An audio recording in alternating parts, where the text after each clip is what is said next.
mesmo sendo hidrápora. Senão eu vou perder o cliente, vou perder, né? O salário vai diminuir, né? Evidentemente, quando você fala em buscar um guru e buscar vida espiritual, você tem que estar preparado para renunciar a certas coisas, né? Então as perguntas são profundas, o contato é profundo, o diálogo é uma coisa profunda. Isso é chamado pariprajna. Perguntas assim profundas, conversa muito de alto nível. E você vai aplicar isso na vida. Depois ele diz, né, que uma pessoa, um guru no caso, ele é um tatuadarshi, ele é um vidente da verdade. Ele vê a verdade, ele tem a visão da realidade. E por que ele tem essa visão? Aqui mesmo, nos versos anteriores, Krishna já falou sobre isso. Evam parampara praptam imam rajashayo vidu. Ele fala, esse conhecimento, ele é transmitido no que nós chamamos de parampara, uma sucessão discipular. Então, na verdade, qualquer um pode ser um guru, se ele aceitar o conhecimento de um guru que também aceitou o conhecimento de uma pessoa autorizada, e assim houve uma corrente na qual o conhecimento original, que é trazido por Krishna, já que a gente está falando do Bhagavad Gita, né, ele foi transmitido. Qual a ideia de uma escritura revelada?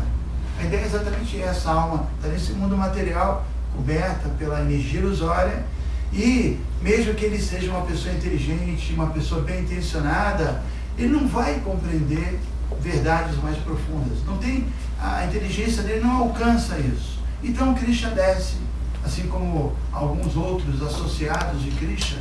A gente aqui no Ocidente tem assim, facilidade em entender isso, porque Jesus é um avatar. A gente entende muito bem que ele veio do mundo espiritual. Então eles vêm do mundo espiritual e trazem e revelam um tipo de conhecimento que a gente nunca iria ter acesso por conta própria.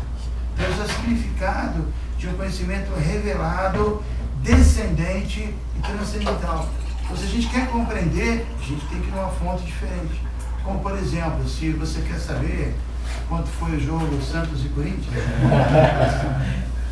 que procurar uma fonte, né? Você vai ligar lá o Globo News, o final do Fantástico, para pegar os gols da rodada, e mesmo que você não esteja lá, você vai acreditar que aquelas pessoas são autorizadas, né? Elas são profissionais, elas estão passando a mensagem, né? E evidentemente esse mesmo princípio acontece na vida espiritual. Tem pessoas que são autorizadas, são tatuadarshis, eles são videntes da verdade, porque eles praticaram esses três assim, detalhes que eu mencionei. Eles se aproximaram, eles indagaram, eles realizaram, colocaram na prática e entenderam. E eles podem então transmitir para a gente. Agora, o conhecimento original é dado por Deus. Ele oferece esse conhecimento. E assim ele vai descendo, como a gente tem a oportunidade de ter luzes aqui, lâmpadas acesas, porque tem algum fio ligado a um determinado poste e esse fio acaba tendo contato com a central elétrica, né? E a energia vem. Mas se em algum ponto do fio, se um centímetrozinho o fio estiver desconectado, a energia elétrica não vai vir, a luz não vai acender, o ar-condicionado não vai funcionar, e realmente a gente não vai receber esse fluxo. Então o parampara, esse conhecimento, ele vem através de mestre e discípulo, e é o que Krishna diz: tente compreender a verdade através dessa fonte. Às vezes eu brinco e falo do Guru Gato. Eu ouviu falar do Guru Gato? É uma brincadeira que eu faço, porque eu dou exemplo da energia elétrica, né? Então você pega energia elétrica e você tem que pagar a conta. Mas tem gente que prefere fazer um gato. E aí tem os gurus gatos também, que criam a sua própria história, né? Que criam o seu próprio movimento. Você não precisa, não, você pode comer qualquer coisa, sei lá, fazer qualquer loucura, contanto que no final do mês, poxa, dá um chequinho aí para ajudar o guru, né? Esse é o guru gato.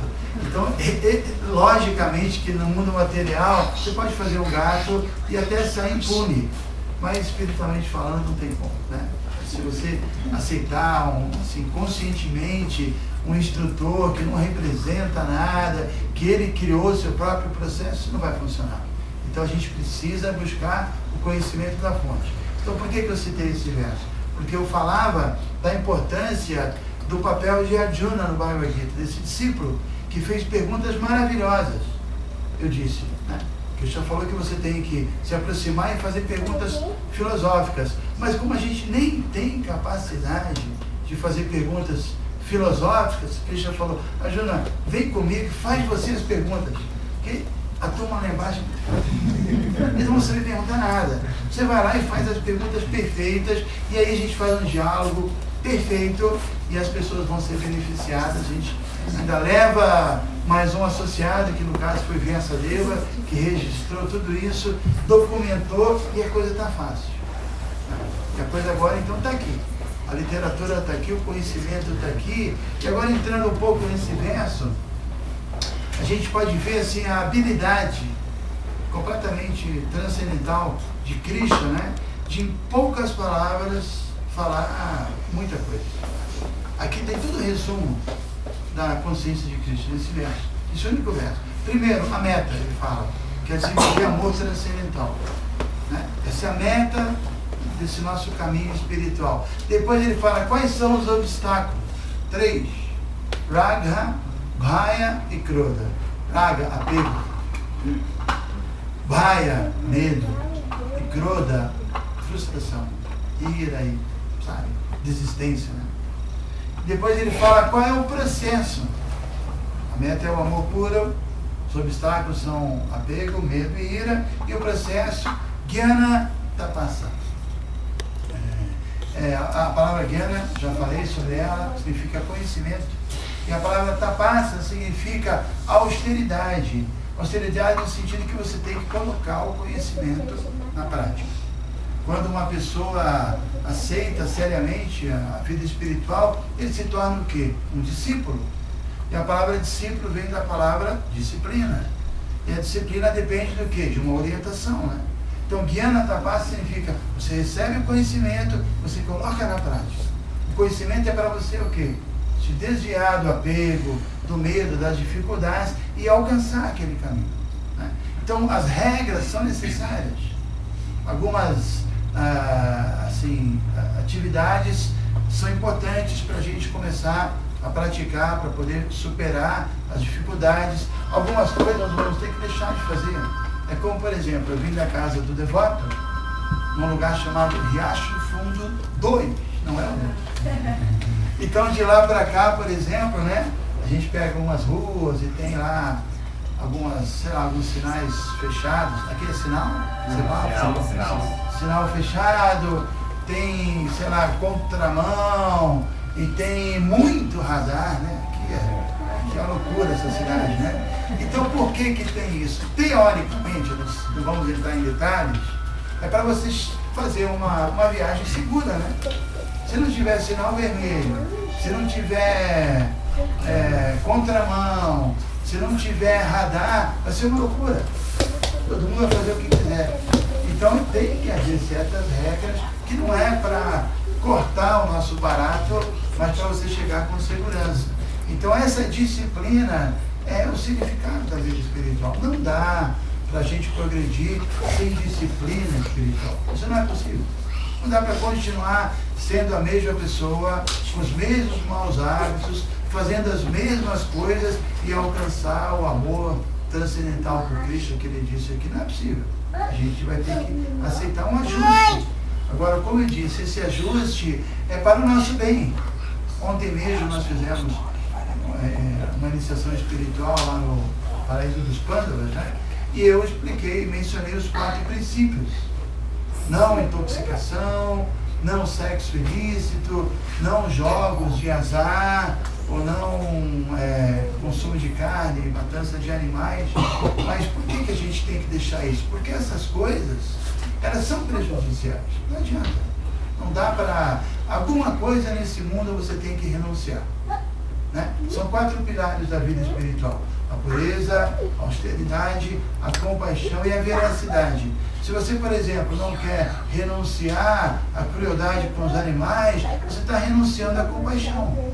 Você não pode ter as duas coisas. Se você não quiser renunciar, sei lá, jogatinas, você vai renunciar à veracidade. Se você não quiser renunciar à promiscuidade sexual, você vai renunciar à pureza. E se você não quiser renunciar à intoxicação, você vai renunciar à austeridade. Então são escolhas, né? E nós temos que saber fazer escolhas. Nós não fomos treinados para fazer as boas escolhas. Por isso é importante aceitar ajuda, orientação espiritual. Alguém que possa nos ajudar a compreender o conhecimento espiritual e colocá-lo na prática. Aqui o Bhagavad Gita são 700 versos. Não é tão simples. Prabhupada aqui começa dizendo isso. Como a gente pode ver, ele disse, né?